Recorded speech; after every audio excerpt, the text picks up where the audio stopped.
ప్రభునందు ప్రియులారా, దేవుని మహాకృపను బట్టి దైవ గ్రంథమైన బైబిల్ నుండి ఎహెజ్కేలు గ్రంథం 44వ అధ్యాయం 1 నుండి 3 వచనాలు ధ్యానం చేద్దాం. ఎహెజ్కేలు గ్రంథం 44వ అధ్యాయం 1 నుండి 3 వచనాలు. తూర్పు తట్టు చూచు పరిశుద్ధ స్థలము యొక్క బయటి గుమ్మపు మార్గమునకు అతడు నన్ను తోడుకొని రాగా, ఆ గుమ్మము మూయబడి ఉండెను.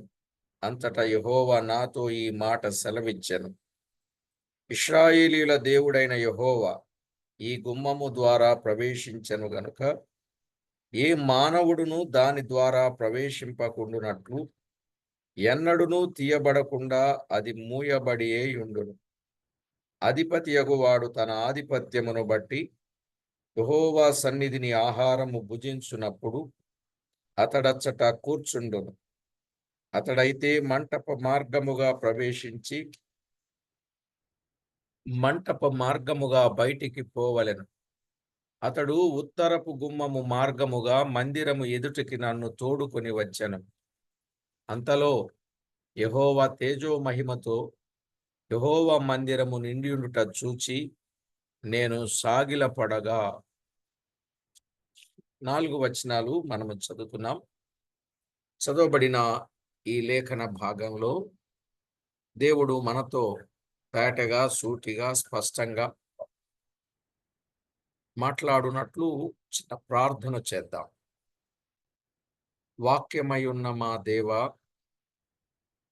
మీ అరుణోదయ దర్శనమును మాకు అనుగ్రహింపజేసి మీ వాక్యపు వెలుగులో మా జీవితాలు మీకు మహిమకరంగా ఉండునట్లు మా ప్రాణాత్మ దేహములను సిద్ధపరచమని ప్రార్థిస్తున్నాం. కృపతో జ్ఞాపకము చేసుకోమని వేడుకుంటున్నాం. మా ప్రభువా, మీరు తోడయుండి చేస్తున్న ప్రతి విధమైన కార్యమంతటిని బట్టి మిమ్మల్ని ఎంతో స్తుతిస్తూ వాక్యములో నుండి వాస్తవాలు తేటపరచి మీకు రావలసిన ప్రభావ మహాత్యమును ఆపాదించుకొనమని వేడుకుంటూ మా ప్రాణనాథుడు, ప్రియుడు, రక్షకుడైన యేసుక్రీస్తు అమూల్యమైన నామమున ప్రార్థించి వినయమై వేడుచూ ఉన్నాము తండ్రి. ఆమేన్. ప్రభునందు ప్రియులారా, మనము చదువుకున్న ఈ వచన భాగంలో, ఈ అధ్యాయంలో ముఖ్యముగా యాజకుల బాధ్యతలు అనేది చాలా ముఖ్యముగా కనిపించేటటువంటి విశేషమైన విషయం. యాజకుల బాధ్యతలు. ఇందులో దాదాపు 31 వచనాలున్నాయి. ఈ 31 వచనాలను 3 భాగాలుగా మనము చేసుకోవచ్చు. 1 నుండి 3 వచనాలు ఎవరు ప్రవేశించలేని గుమ్మము, ఎవరు ప్రవేశింపలేని గుమ్మం.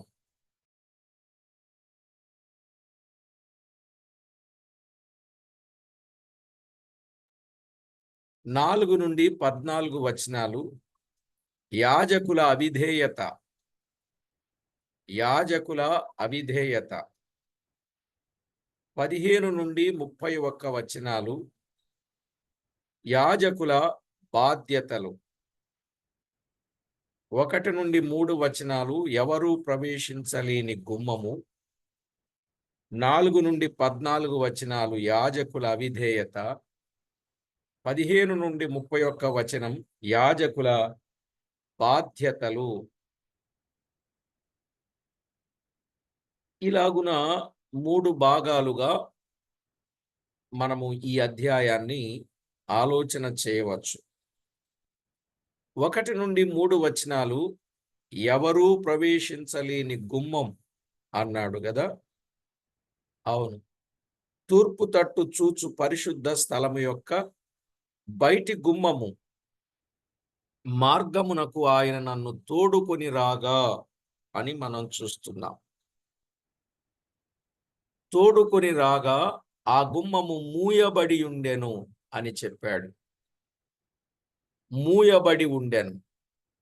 అంతటా యెహోవా నాతో ఈలాగున సెలవిచ్చెను. ఇశ్రాయేలు దేవుడైన యెహోవా ఈ గుమ్మము ద్వారా ప్రవేశించెను గనుక ఏ మానవుడును దాని ద్వారా ప్రవేశింపకుండునట్లు అది మూయబడి ఉండెను అన్నాడు. 1-2 వచనాల్లో కదా. దైవ గ్రంథంలో మనము గమనించినప్పుడు యెహోవా ఈ గుమ్మము ద్వారా ప్రవేశించాడు గనుక ఏ మానవుడు ప్రవేశింపకుండునట్లు అది మూయబడి ఉండెను అన్నాడు. 1-2 వచనాలలో మనము గమనించే సత్యం అదే. నిజమే. 43వ అధ్యాయం 4-5 వచనాలలో మనం ఏం చూశాం? 43వ అధ్యాయం 4-5 వచనాలలో తూర్పు తట్టు చూచు గుమ్మపు మార్గమున యెహోవా తేజో మహిమ మందిరములోనికి ప్రవేశించెను. ఆత్మ నన్ను ఎత్తి లోపటి ఆవరణములోనికి తీసుకొని రాగా యెహోవా తేజో మహిమతో మందిరము నిండియుండెను అన్నాడు. చూసారా? 43వ అధ్యాయములో ఆ ద్వారము గుండా యెహోవా తేజో మహిమ మందిరములో ప్రవేశించింది గనుక ఇశ్రాయేలు దేవుడైన యెహోవా ఈ గుమ్మము ద్వారా ప్రవేశించాడు గనుక ఏ మానవుడును దాని ద్వారా ప్రవేశింపకుండునట్లు అది మూయబడి ఉండెను అన్నాడు. ప్రియులారా, దేవుడు వెళ్ళిన మార్గములో మానవుడు వెళ్ళలేడు అని మనకు అర్థమవుతుంది. దేవుని మహిమ ప్రకాశము ఆ ద్వారము గుండా ప్రవేశించినది అని ప్రజలు ఎల్లప్పుడూ గుర్తు చేసుకోవడానికే ఆ ద్వారము మూయబడి ఉండెను.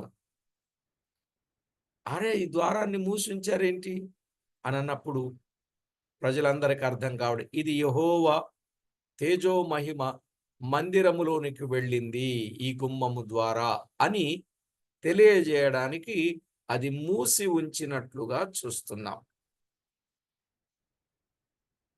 యెహోవా ప్రవేశించిన మార్గమున ఏ మానవుడు ఎన్నడూ ప్రవేశము చేయ రాదు.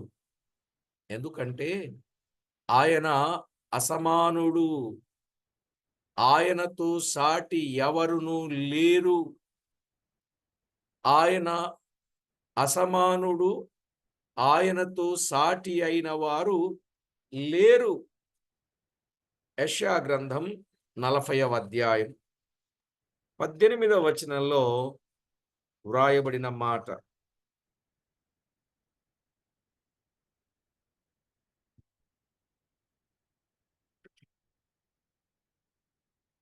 కావున మీరు ఎవనితో దేవుని పోల్చుదురు? ఏ రూపమును ఆయనకు సాటి చేయగలరు? మీరు ఎవరితో దేవుణ్ణి పోలుస్తారు? ఏ రూపమును ఆయనకు సాటి చేయగలరు అన్నాడు. ఏ రూపమును ఆయనకు సాటి చేయలేరు. మీరు ఎవనితోనూ దేవుని పోల్చలేరు. ఎంత విశేషమైన విషయం మనము తేటగా గమనిస్తున్నామో అర్థమవుతుందా అండి? ప్రభునందు ప్రియులారా, జీవము గల దేవుని వాక్యములో వ్రాయబడిన మాట. 41వ అధ్యాయం 25వ వచనం.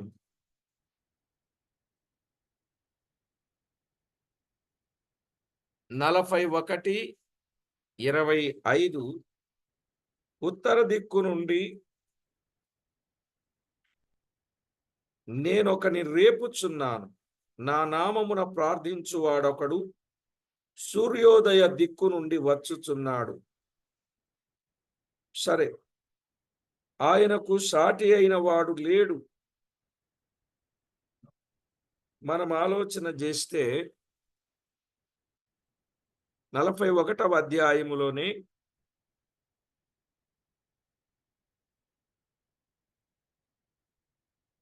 13వ వచనం, నీ దేవుడనైన యెహోవానగు నేను భయపడకుము, నీకు సహాయము చేసెదను అని చెప్పిన వాడు ఆయని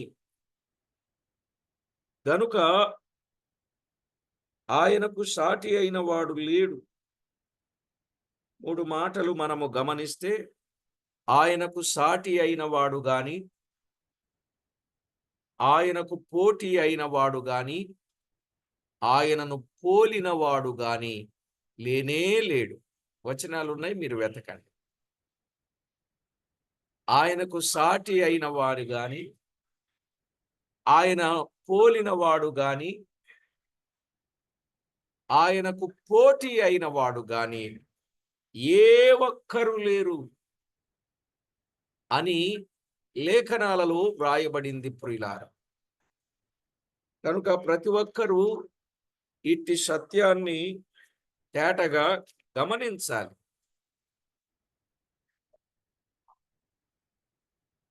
46వ అధ్యాయం యెషయా గ్రంథం, 46వ అధ్యాయం 5వ వచనం ఏమన్నాడు?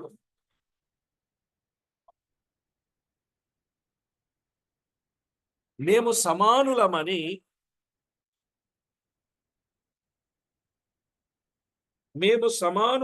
నన్ను ఎవనికి సాటి చేయుదురు?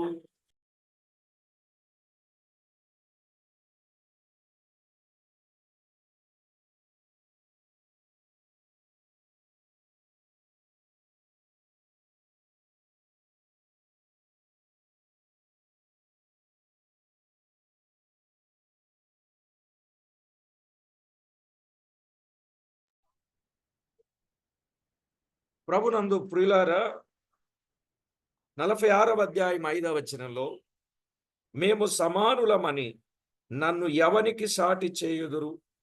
మేము సమానులమని ఎవని నాకు పోటీగా చేయుదురు అన్నాడు. చూసారా? సమానులమని నన్ను ఎవనికి సాటి చేయుదురు? మేము సమానులమని ఎవని నాకు పోటీగా చేయుదురు అన్నాడు. దైవ లేఖనంలో వ్రాయబడిన మాటలు గమనించండి.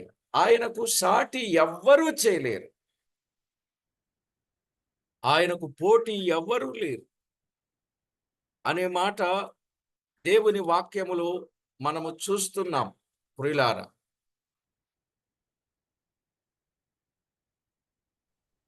కనుక ఒకవేళ వెళ్ళాలి అని అంటే లోపలికి ఎలా వెళ్ళాలి? మంటప మార్గము ద్వారా ప్రవేశించి బయటికి పోవాలి.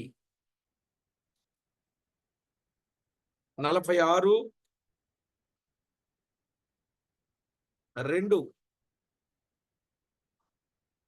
46:2 అండి, హెస్కేలు గ్రంథం 46:2. అధిపతి బయట మంటపమునకు పోవు మార్గముగా ప్రవేశించి గుమ్మపు ద్వారబంధముల దగ్గర నిలువబడగా, యాజకులు దహన బలి పశువులను సమాధాన బలి పశువులను అతనికి సిద్ధపరచవలెను. అతడు గుమ్మము దగ్గర నిలువబడి ఆరాధన చేసిన తరువాత వెలుపలికి పోవును. అయితే సాయంకాలము కాకమునుపే గుమ్మము మూయకూడదు. చూడండి, అధిపతి బయట మంటపమునకు పోవు మార్గముగా ప్రవేశించి అన్నాడు. ఏ మార్గమున ప్రవేశించాలో తేటగా దైవలేఖనంలో చెప్పాడు. ఈ గ్రంథములో అధిపతులు 2 విధాలుగా కనబడుచున్నారు. అధిపతులు 2 విధాలుగా కనబడుతున్నాడు. సర్వాధిపత్యము ఆయనదే కదా, సర్వాధిపత్యము ఆయనదే. ఎందుకంటే ఆయన సర్వాధికారి అయిన దేవుడు. సర్వాధిపత్యము ఆయనదే. 34వ అధ్యాయం 24వ వచనం. 34:24. యెహోవానైన నేను వారికి దేవుడనై ఉందును, నా సేవకుడైన దావీదు వారి మధ్య అధిపతిగా ఉండును అన్నాడు. నేను దేవుడను అంటే సర్వాధిపత్యము నాది, వారి మధ్య దావీదు అధిపతిగా ఉండును అన్నాడు. ఆయన సర్వాధిపతి, దావీదు అధిపతి అని మనకి చూస్తున్నాం.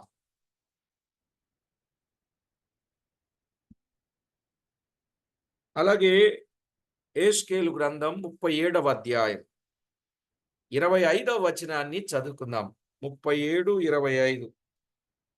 మీ పితరులు నివసించున్నట్లు నా సేవకుడైన యాకోబునకు నేనిచ్చిన దేశములో వారు నివసింతురు, వారి పిల్లలను వారి పిల్లల పిల్లలను అక్కడ నిత్యము నివసింతురు.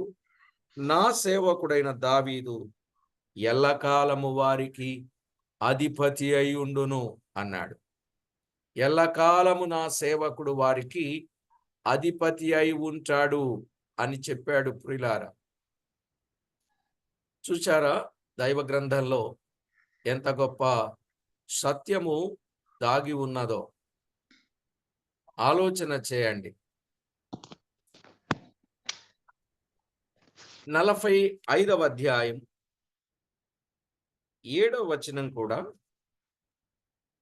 45వ అధ్యాయం 7వ వచనం.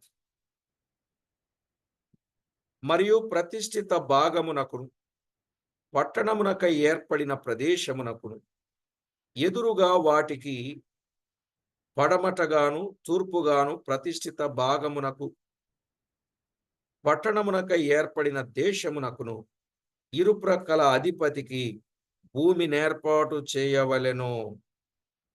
భూమిని అధిపతికి ఏర్పాటు చేయవలెను. పడమట నుండి తూర్పు వరకు దాని కొలువగా అది ఒక గోత్ర స్థానమునకు సరిపడు నిడివి గలదై ఉండవలెను.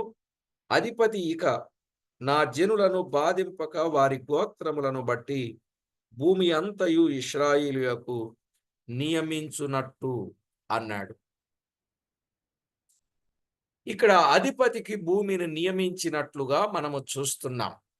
అంటే 2 రకాల అధిపతులను మనము గమనించాం. ఒకటి సర్వాధిపత్యము గల ప్రభువు, ప్రజలలో నుండి వచ్చిన అధిపతులు. ఇక ప్రభు సర్వాధిపతి ఆయనే, జీవాధిపతి ఆయనే కదండి, సైన్యాధిపతి ఆయనే, సేనాధిపతి ఆయనే. చెప్తారా? అధిపతులకు అధిపతి ఆయనే. నేను చెప్పినవన్నీ రిఫరెన్స్లు ఉన్నాయి, మీరు వెతికితే ఉన్నాయంటారా? ఇంకేమైనా చెప్తారా? సర్వాధిపతి, జీవాధిపతి, సైన్యాధిపతి, సేనాధిపతి, అధిపతులకు అధిపతి. చెప్పండి, ఇంకేమైనా చెప్తారా? బైబిల్ చదివే వాళ్ళకి ఇలాంటివన్నీ గుర్తుంటాయి, మీరు చెప్పడం లేదు. చెప్పండి. ఆయన కనుక ఆయన అధిపతి. దేవుడు ప్రేమించి కొందరిని అధిపతులనుగా ఆయన నియమిస్తాడు. అధిపతులనుగాను ఆయన నియమిస్తాడు. నిజమే, దేవుని వాక్యంలో చక్కని విశేషమైన విషయాలు. నిన్న మేము ఆరాధనకు ఆధారాన్ని గమనించినప్పుడు ఆయన రాజులను త్రోసివేయుచు నియమించుచూ ఉండేవాడు ఆయనేనని, అందులో నుండి ఆరాధనకు గొప్ప సత్యాలు మేము వినడం జరిగిందని. ఏ యోగ్యత లేని మనలను రాజులుగా, రాజ్యముగా చేశాడు. 7 రకాల బాధ్యతలు ఇచ్చాడు. రాజుగారికి ఏమేమి ఉంటాయి? రాజుగారికి రాజ్యం ఉంటుంది, అధికారం ఉంటుంది, సింహాసనం ఉంటుంది, కిరీటం ఉంటుంది, రాజదండం ఉంటుంది, సైన్యం ఉంటుంది. అంతఃపురం ఉంటుంది. రాజముద్రిక ఉంటుంది. రాజముద్రి కాదు, రాజ రాజముద్ర. రాజముద్రి కన్నా ఒకేలాంటిది కదా. సరే, రాజముద్ర ఉంటుంది. ఏ యోగ్యత లేని వారిని, నీతిమంతులను ఆయన చూడకపోడు. రాజులు కూర్చుండు సింహాసనం మీద ఆయన కూర్చుండబెట్టాడు. ఎంత గొప్ప సంగతి అండి. ఆయన రారాజు అయితే మనలను యువరాజులుగా చేయడానికి ఆయన ఇష్టపడ్డాడు. ఆయన సర్వాధిపతి, మనలను అధిపతిగా చేయడానికి ఆయన ఇష్టపడ్డాడు. సరే ప్రియులారా, దేవుని వాక్యములో మనము చూస్తున్న మాట, ఈ అధిపతి క్రీస్తు అని మనము తలంచుచూ ఉన్నాం. ఎక్కడ? 44వ అధ్యాయం 3వ వచనం. అధిపతి యగువాడు తన ఆధిపత్యమును బట్టి యెహోవా సన్నిధిని ఆహారము భుజించినప్పుడు అతడచ్చట కూర్చుండును అన్నాడు. అతడైతే మంటప మార్గముగా ప్రవేశించి మంటపు మార్గముగా బయటికి పోవలెను అన్నాడు. గమనించారా? అధిపతి తన మంటపు మార్గమున ప్రవేశించుచూ ఉన్నాడు. 45వ అధ్యాయం 22వ వచనం. 45:22.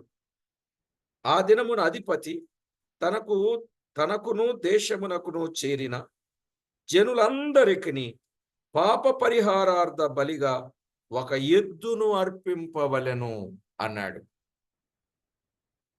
ఈ అధిపతి ఎవరని? క్రీస్తే అని మనము తలంచుచూ ఉన్నాం. అధిపతి మంటప మార్గమున ప్రవేశించుచున్నాడు అని మనం విన్నాం. అధిపతి తన పాపమునకు పరిహారము కొరకు బలి అర్పించును అని మనం విన్నాం. 46వ అధ్యాయం 2వ వచనంలో ఏమన్నాడు? 46:2. అధిపతి బయట మంటపమునకు పోవు మార్గముగా ప్రవేశించి గుమ్మపు ద్వారబంధముల దగ్గర నిలువబడగా అన్నాడు. కనుక అధిపతి దేవుణ్ణి ఆరాధించే అధిపతిగా ఉన్నాడు. ఇక్కడ కూడా ఆరాధన చేసిన తరువాత వెలుపలికి పోవును అన్నాడు కదా. ఇదే వచనములో 46:2. ఆ అధిపతి దేవుణ్ణి ఆరాధించే అధిపతిగా ఉన్నాడు.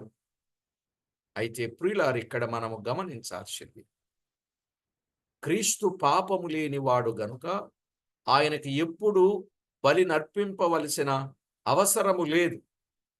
అందరి కొరకు ఆయన ఒకేసారి బలి అయ్యాడు. హెబ్రీ పత్రిక 7వ అధ్యాయం 26 నుండి 28 వచనాల ప్రకారంగా ఆయన ఒక్కసారే ఆయన బలి అయినట్లుగా మనము చూస్తున్నాం.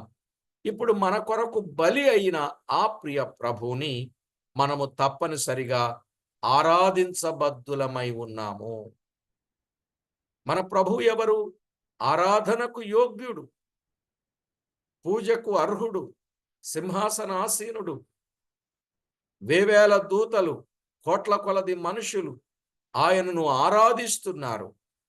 1,44,000 మంది ఆయన్ని ఆరాధిస్తున్నారు. 24 పెద్దలు ఆయనను ఆరాధిస్తున్నారు. 4 జీవులు ఆయనను ఆరాధిస్తున్నారు. భక్తగణముల గుంపులో మనము కూడా చేరి ఆయనను ఏం చేయవలసిన వారమై ఉన్నాం? ఆరాధించవలసిన వారమై ఉన్నాం. ఎంత గొప్ప సంగతి! ఆయన ఆరాధనకు యోగ్యుడు. యోగ్యుడవో యోగ్యుడవో నీవు యేసు ప్రభు, నీవే యోగ్యుడవు.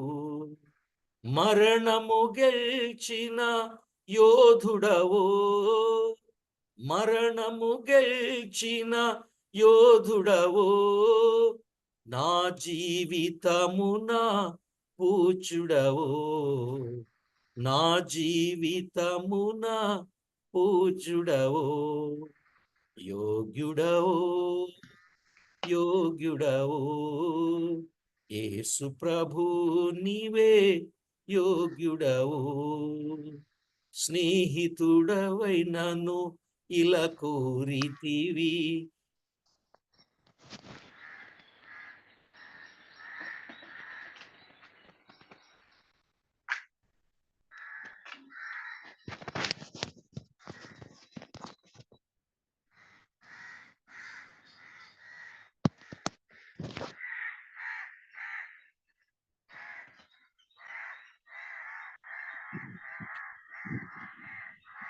విడువక నన్ను ఆదుకుంటివి, శిరమును వంచి కరములు జోడించి, శిరమును వంచి కరములు జోడించి, స్తోత్రించెద నిన్ను యేసు ప్రభు, స్తోత్రించెద నిన్ను యేసు ప్రభు, యోగ్యుడవో.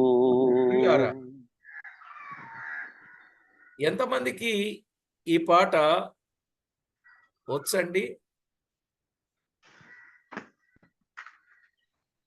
ఓ, వెరీ గుడ్. సిస్టర్స్కి ఎవరికి రాలేనట్టుంది. అవును, ఆయన ఆరాధనకు యోగ్యుడు, పూజకు అర్హుడు. అసలు ఆ పాట పాడుతున్నప్పుడు అలాగ ప్రభువులో పరవశించిపోయినట్టుంటది కదండి, పరవశించిపోయినట్లు అనిపిస్తుంది. ఇలా చాలా పాటలు ఉన్నాయి. అప్పుడప్పుడు పాడడానికి అవకాశం ఇస్తారేమో అని చూస్తాను. మీరు నాకు అవకాశం ఇయ్యరు.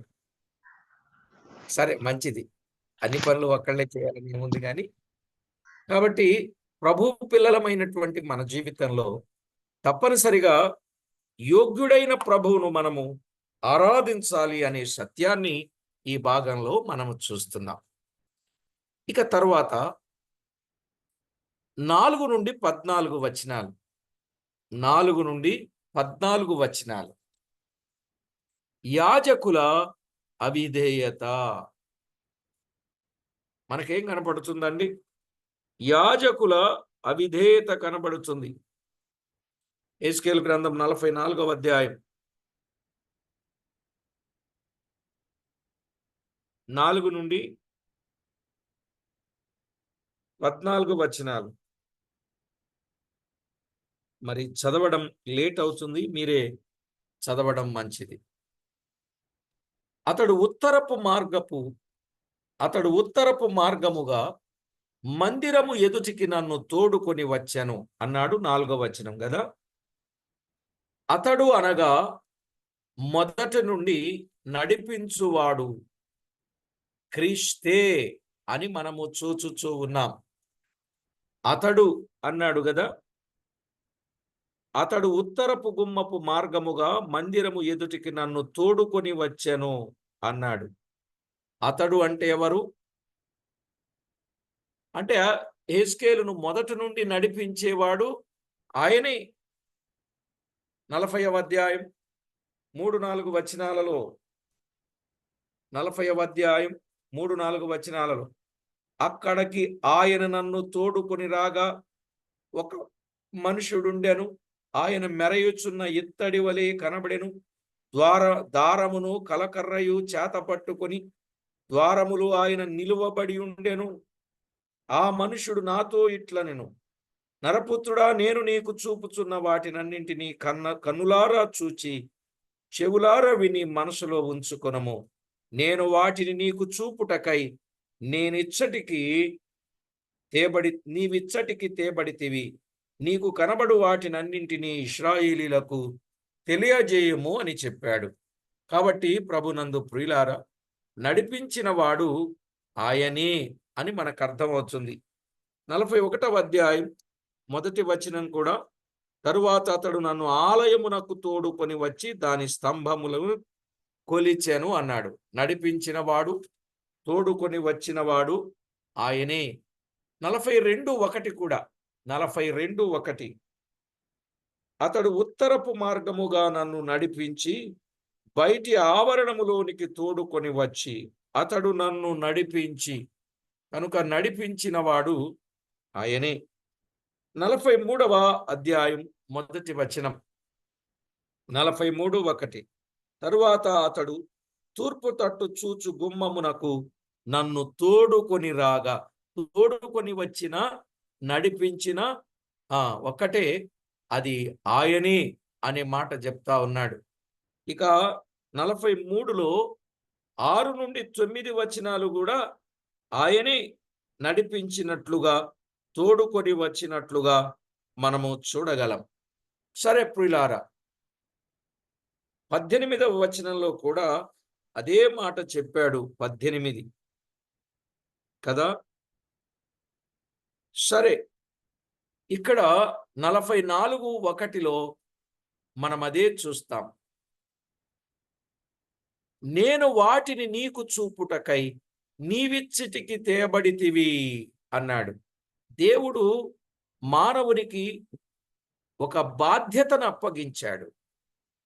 40వ అధ్యాయం 4వ వచనంలో చెప్పాడు కదా, నేను వాటిని నీకు చూపుటకై నీవిచ్చటికి తేబడితివి అని చెప్పినట్లు అన్నీ చూపించుచూ వచ్చాడు. అన్నీ చూపిస్తూ ఉండగా అంతలో యెహోవా తేజో మహిమ యెహోవా మందిరమును నిండియుండుట చూచి నేను సాగిలపడగా అన్నాడు. ఏమయ్యాడు ఆయన? సాగిలపడినట్లుగా చూస్తున్నాం. 4వ వచనం 44:4 ఆయన సాగిలపడ్డాడు. ఆయన ద్వారా నడిపించబడుచున్న యెహెజ్కేలు సారి దేవుని మహిమను చూచుచూ ఉన్నాడు. ప్రభు ద్వారా నడిపించబడితే ఆయన మహిమను ఎంతగానైనను చూడగలము అనేది ఇక్కడ నేర్చుకోవచ్చు. సారి యెహెజ్కేలు సాగిలపడుతున్నాడు అనంటే ఆయన సంపూర్ణ విధేయతను చూపుచూ ఉన్నది కదండి. దేన్ని సూచిస్తా ఉంది? సంపూర్ణ విధేయతను సూచించుచూ ఉన్నట్లుగా మనము చూడగలం. ఆయన విధేయుడు గనుకనే దేవుని చేతిలో వాడబడుచూ ఉన్నాడు.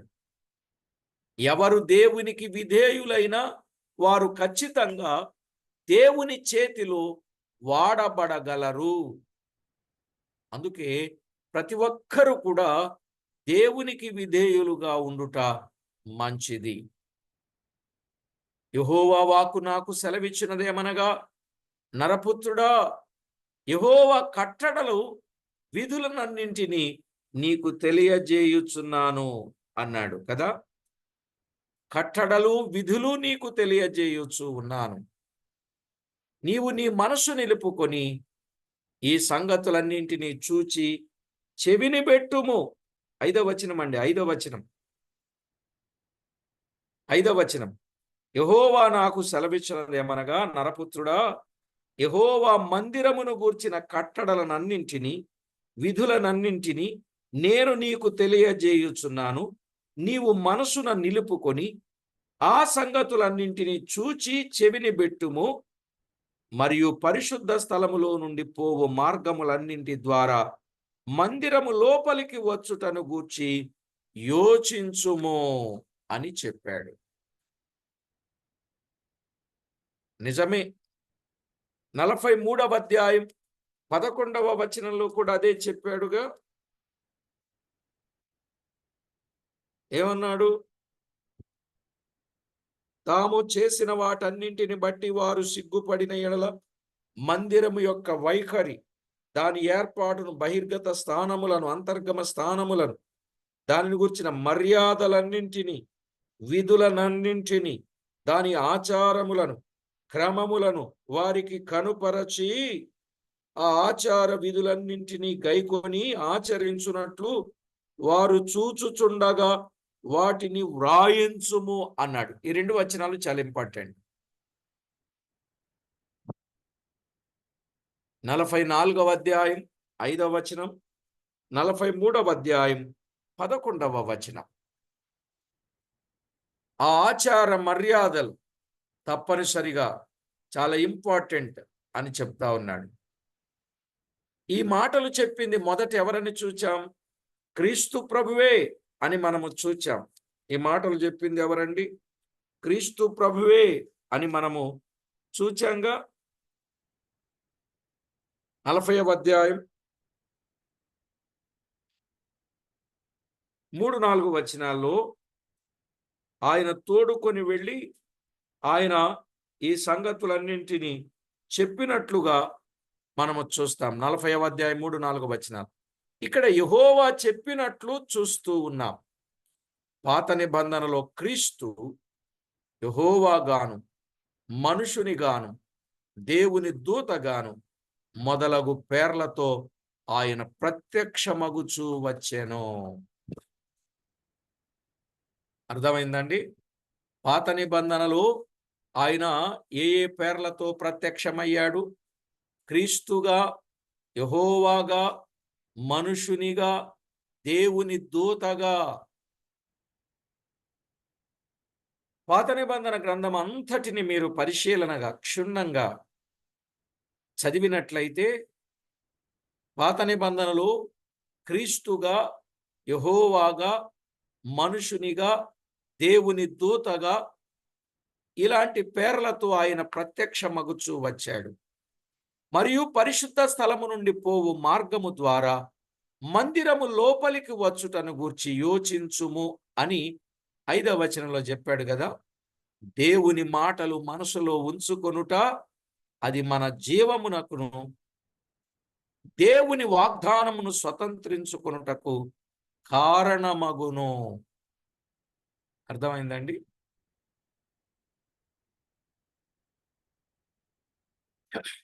దేవుని మాటలు మనసులో ఉంచుకొనుట అది మన జీవమును దేవుని వాగ్దానమును స్వతంత్రించుకొనుటకు కారణమగును అన్నాడు. ఎక్కడ? ద్వితీయోపదేశకాండం 31వ అధ్యాయం. ద్వితీయోపదేశకాండం 31వ అధ్యాయం 46, 47 వచనాలు చదువుకుందాం. ద్వితీయోపదేశకాండం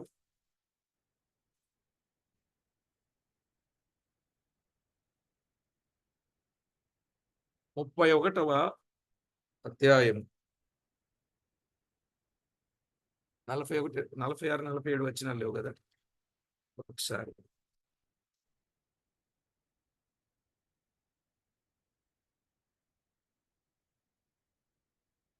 30వ అధ్యాయం ద్వితీయోపదేశకాండం 30వ అధ్యాయంలో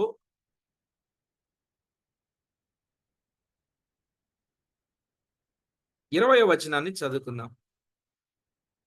నీ పితరులైన అబ్రహాము, ఇస్సాకు, యాకోబులకు ఆయన ప్రమాణము చేసిన దేశములో మీరు నివసించున్నట్లు యెహోవాయే నీ ప్రాణమునకు నీ దీర్ఘాయుష్కు మూలమై ఉన్నాడు. కాబట్టి నీవును నీ సంతానమును బ్రతుకుచు నీ ప్రాణమునకు మూలమైన నీ దేవుడైన యెహోవాను ప్రేమించి ఆయన వాక్యమును విని ఆయనను హత్తుకొనున్నట్లు జీవమును కోరుకొనుడి. ద్వితీయోపదేశకాండం 30వ అధ్యాయం 20వ వచనంలో మనము చూస్తాం. దేవుని మాటలు మనలో ఉన్నప్పుడు మనము ఏం పొందుతామండి? జీవమును పొందే వారమై ఉన్నాం. అర్థమవుతుందండి? మనము జీవమును పొందే వారముగా ఉంటాం. ప్రాణమునకు దీర్ఘాయువు అన్నాడు. నీ సంతానము కూడా బ్రతుకుతుంది కనుక నీ ప్రాణమునకు మూలమైన నీ దేవుడైన యెహోవాను ప్రేమించి ఆయన వాక్యమును విని ఆయనను హత్తుకొనున్నట్లు జీవమును కోరుకొనుడి. దేవుని మాటలు మనసులో ఉంచితే అది మనకు జీవం. అంతేకాదు, దేవుని వాగ్దానాలు ఎన్నైతే ఉన్నాయో అవన్నీ స్వతంత్రించుకోవడానికి అవి ఆధారం. కాబట్టి ప్రభునందు ప్రియులారా, ఈ విషయాలు మనము జాగ్రత్తగా గమనించవలసిన వారమై ఉన్నాం. నిజమే నిజమే దైవ గ్రంథములో వ్రాయబడిన మాట ద్వితీయోపదేశ కాండములో 28వ అధ్యాయం 46,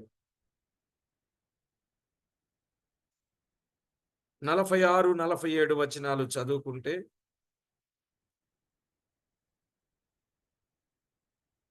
అవి చిరకాలము వరకు నీ మీదను నీ సంతానం మీదను సూచనగాను విస్మయ కారణముగాను ఉండును.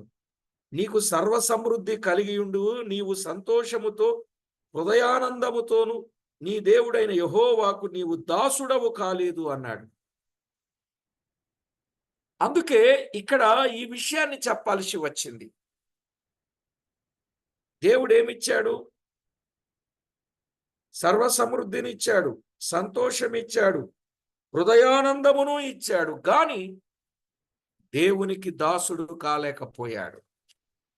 గనుక అలాగు కాకుండా ఈ విధమైన అనుభవాన్ని నీవు కలిగి ఉంటే నీ దేవుడు నీ పక్షంగా కార్యమును జరిగిస్తాడు అని తేటగా చెప్తా ఉన్నాడు. అందుకే ప్రియులారా, ఈ విషయాల యొక్క కొనసాగింపు తర్వాత పాఠంలో విందాం.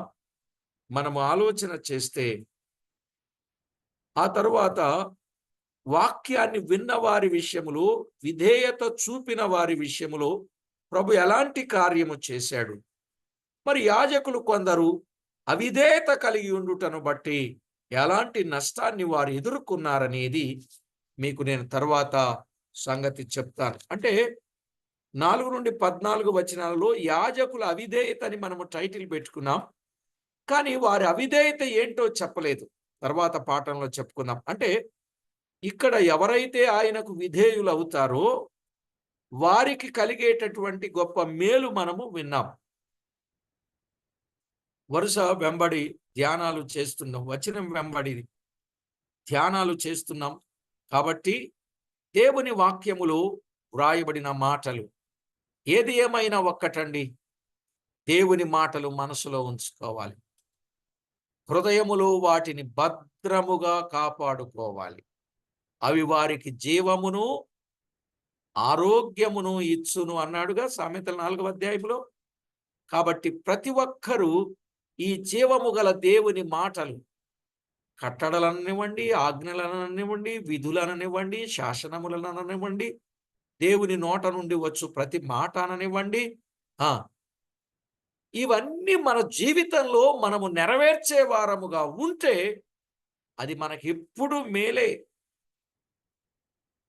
వినకపోతే అంతా శాపమే, కీడే అన్నాడు. మీరు తర్వాత చదువుకోండి, ద్వితీయోపదేశ కాండం 28వ అధ్యాయం మీరు చదువుకోండి. ఆయన మాట శ్రద్ధగా వింటే కలిగేటటువంటి ప్రతిఫలాలేంటో, ఆయన మాటకు లోబడక విధేయత చూపకపోతే వచ్చే శాపాలేంటో చాలా స్పష్టంగా వ్రాయబడ్డాయండి. 16వ వచనం నుండి శాపాలు, 15 వరకు ఆశీర్వాదాలు ఉన్నాయిగా. కాబట్టి ప్రతి ఒక్కరూ ఈ విషయాలు గుర్తించండి. 28వ అధ్యాయం 14 వరకు ఆజ్ఞలను అనుసరించినట్లయితే కలిగే ప్రతిఫలం,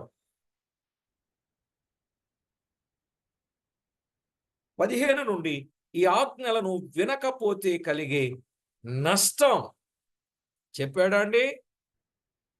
చెప్పాడు. చూడండి, దైవ లేఖనాలు చూడండి, స్పష్టంగా వ్రాయబడ్డాయి. కనుక ఏది ఏమైనా ఈరోజు పాఠంలో చాలా విషయాలు, చాలా కోణాలు మనం వినగలిగాం. కనుక ప్రభువును స్తుతిద్దాం. చెప్పాలని అనుకున్నాను, 14 వచనాలు చెప్పాలనుకున్నాను, కానీ సమయం సరిపోలేదు. మరొక పాఠంలో విందాం. ప్రార్థన చేసుకుందాం. ప్రియులారా, ఆయన మాటలు మన మనసులో ఉంచుకొని జీవాన్ని పొందుకొని దేవుని రాజ్యాన్ని స్వతంత్రించుకుందాం. కృపగల మా తండ్రి, దయగల మా దేవా, మీ ఘననామానికి వందనాలు, స్తుతులు, స్తోత్రాలు చెల్లిస్తున్నాం.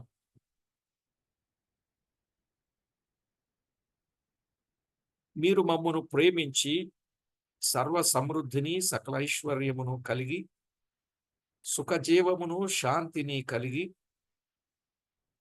జీవిత దినములన్నీ కృపాక్షేమములు వెంటవచ్చునట్లు జీవముతో కూడిన మాటలు మీరు మాకు అనుగ్రహింపజేస్తూ దైవ రాజ్యమును వాగ్దాన దేశమును స్వతంత్రించుకొనగలుగునట్లు వాక్యము ద్వారా మాతో ఎన్నో విధాలుగా మాట్లాడుచూ వచ్చుచూ ఉన్నందుకై స్తోత్రములు.